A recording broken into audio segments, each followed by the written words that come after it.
Well, Ted, that brings me to fallacy number 3.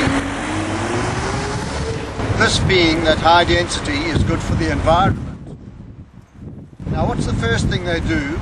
First thing that happens when high density is built? They cut down the trees. With high density, there's more noise, more heat, more hard surface.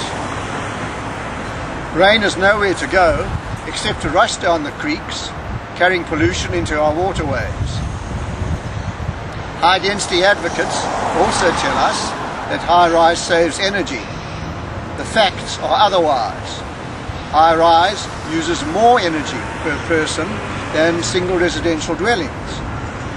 Think of all the lifts, clothes dryers, ducted air conditioning, and all the lighting required. The list goes on and on. And somewhat surprisingly, and contrary to what they tell us, there is no saving in water consumption by people living in high-rise. Yes, I recall from speaking with people I know that most would prefer to live in a separate house, or at least in a villa or townhouse. What other evidence do you have on the effects of high density, and especially high-rise? Well, Ted, high-rise is also bad for our health. In decades past, it's shocking to recall that high-rise apartments were also called suicide towers. A recent study of over 4 million Swedes has shown why. The researchers found that the rates for psychosis were 70% greater for the denser areas, and there was a 16% greater risk of developing depression. To provide further support for these findings, Professor Cummings from Deakin University, in his Australian Unity Wellbeing Index, reports that the happiest electorates tend to have a lower population density. There's plenty of evidence around to show that many people would like to escape the rat race of Sydney, especially if work were available.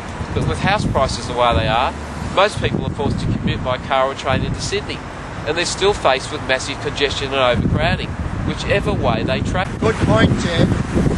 We all know that traffic congestion increases with density, and traffic congestion also generates serious health problems.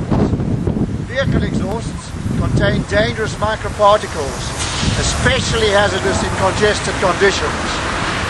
The World Health Organization calculates that 3 million people die from these particles every year, 3 times as many as from traffic accidents.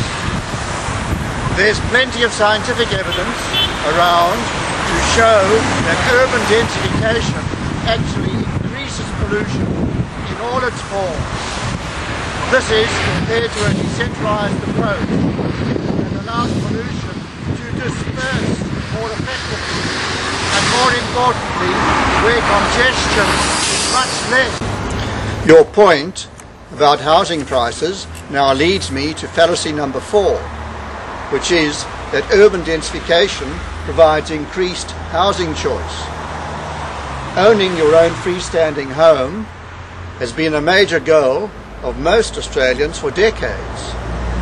This has been something that people have travelled halfway around the world to achieve. But the powers that be are now making this an almost impossible dream, except for the very well off. Families with children are now finding housing choice increasingly limited.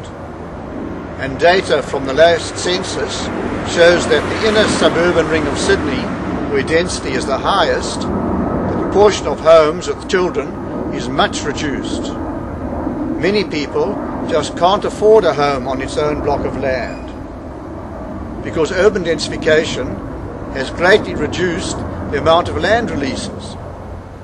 And this leads me to the final and biggest fallacy of all. An example of how we've been thoroughly brainwashed is the notion that Australia is short of land.